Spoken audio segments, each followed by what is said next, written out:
मैं डॉक्टर कमल सिंह अमोरजा जीवन संदेश शीर्षक का काव्य पाठ करता हूँ। श्री राम नरेश त्रिपाठी जी की रचित कविता है। इस काव्यांश के माध्यम से मैं आप लोगों को प्रकृति के विभिन्न रूपों की कार्यशीलता को बताने जा रहा हूँ। आप लोग इसको सब्सक्राइब जरूर करें, लाइक करें। जीवन संदेश कविता में सतत कर्मशील रहने का संदेश दिया गया है। यह संसार हमारी कर्मस्थली है। यहाँ सभी जीव जगत, सभी जीव जंतु को अपना अपना कर्तव्य होता है। धरती माता पर जितने भी जड़ चेतन और स्थावर पदार्थ हैं अपने कर्म में लगे हुए हैं।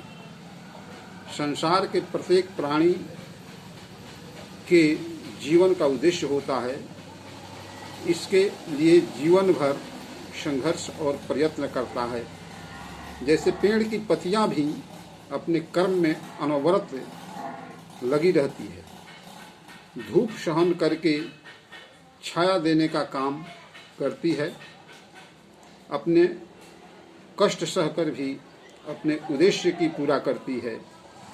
सागर रूपी पक्षी भी लहर रूपी पंख फैलाकर पृथ्वी की रक्षा करता है। शीतल सुगंध हवा भी घर घर जाकर सुगंध बिखेराता है। बादल भी प्रतिदिन जीवन धारण कर खेतों को पटवन करते हुए नष्ट हो जाता है।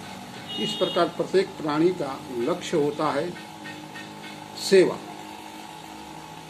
सूर्य की भी अपना कर्म है, प्रकाश देता है। चंद्रमा भी अमृत की वर्षा करता है। इस संसार में जितने भी जीव जंतु हैं कुछ न कुछ कार्य करते हैं। कोई आलसी बनकर बैठा हुआ नहीं है। तुच्छ घास का भी अपना कार्य है। अपने उद्देश्य की पूर्ति में कर्ममय जीवन का अंत कर देती है। धरती माता का भी उद्देश्य है। सभी लोगों का कर्तव्य होना चाहिए। तुम मनुष्य हो, विवेकशील हो। क्या तुमने कभी सोचा है कुछ जीवन के उद्देश्य के लिए करना चाहिए? तुम्हारा जन्म हुआ है।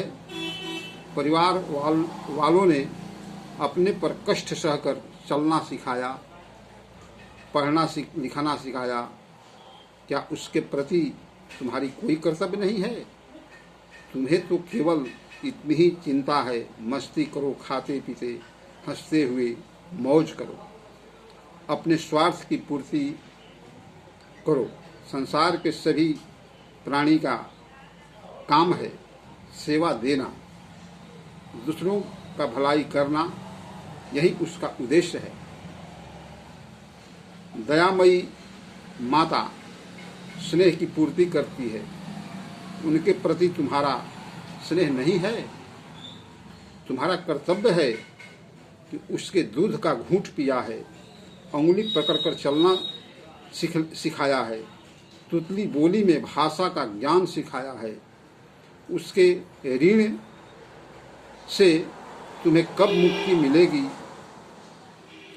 इसके बाद धरती माता सभी जीव जंतु की माता है। सभी के भार के वहन करती है। यह अपने उद्देश्य की पूर्ति करती है। सभी मनुष्य स्वार्थ में धरती को बर्बाद कर रहे हैं। इसके लिए स्वार्थ से ऊपर उठकर परमार्थ की बात सोचनी चाहिए। राष्ट्र प्रेम, समाज, परिवार आदि के कल्याणार्थ अपने को कष्ट देकर काम करता है, वही पुरुषोत्तम कहलाता है। अतः मनुष्य को सदा सर्वदा कर्मरत रहना चाहिए। पलायन वादिता का विरोध हुआ है।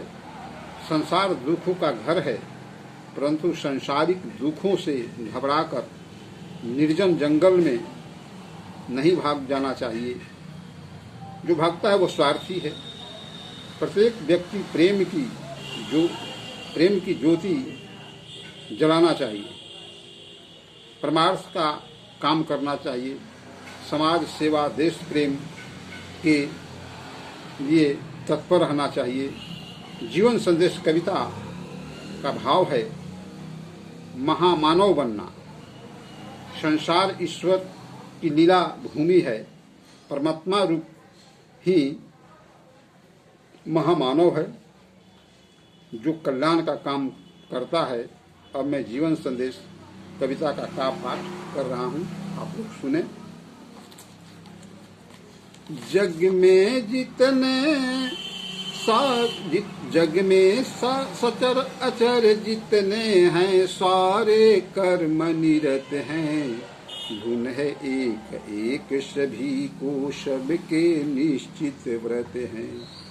जीवन भर आतप सह वसुधा पर छाया करता है। वृक्ष पत्र की भी कर स्वकर्म में कैसी तत्परता है। सिंधु विहंग तरंग पंख को फड़का कर प्रति क्षण में है निमग्न नीत भूमि खंड के सेवन रक्षण में। कुमल मलय पवन घर घर में सूर भी बाँट आता है। सत्य सींचने घन जीवन धारण कर नित जाता है। रवि जग में शोभा सरसाता, सोम सुधा बरसाता। सब है लगे कर्म में, कोई निष्क्रिय न दुष्ट आता है। उद्देश्य नितांत तुक्ष तृण के भी लघु जीवन का, उसी पूर्ति में वह करता है अंत कर्ममय तन का। तुम मनुष्य हो अमित बुद्धि बल विकसित जन्म तुम्हारा, क्या उद्देश्य रहित है जग में तुमने कभी विचारा। बुरा न मानो एक बार सोचो तुम अपने मन में, क्या कर्तव्य समाप्त कर लिए तुमने निज जीवन में। जिस पर गिर कर उदर दरी से तुमने जन्म लिया है, जिसका खाकर अन्न सुधा सम तुमने नीर पिया है।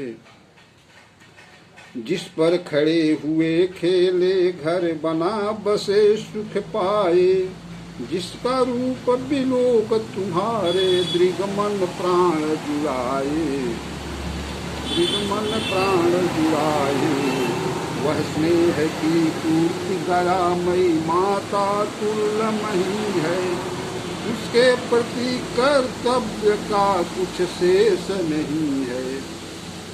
हाथ पकड़ कर प्रथम जिन्होंने चलना तुम्हें सिखाया, भाषा सिखा हृदय का अद्भुत रूप स्वरूप दिखाया। जिनको कठिन कमाई का फल खाकर बड़े हुए हो, दीर्घ देहले बाधाओं में निर्भय खड़े हुए हो। जिनके पैदा किए बुने वस्त्रों से देह ढके हो, आतप वर्षा शीत काल में पीड़ित न हो सके हो। क्या उनका उपकार भार तुम पर लवलेश नहीं है। उनके प्रति कर्तव्य तुम्हारा क्या कुछ शेष नहीं है। सतत ज्वलित दुख दावानल में जग के दारुण रण में, छोड़ उन्हें कायर बनकर तुम भाग गए निर्जन में। तुम भाग बसे निर्जन में। जग में सचर अचर जितने हैं, सारे कर्म निरत है। धुन है एकम एक सभी को, सबके निश्चित व्रत है। नमस्कार।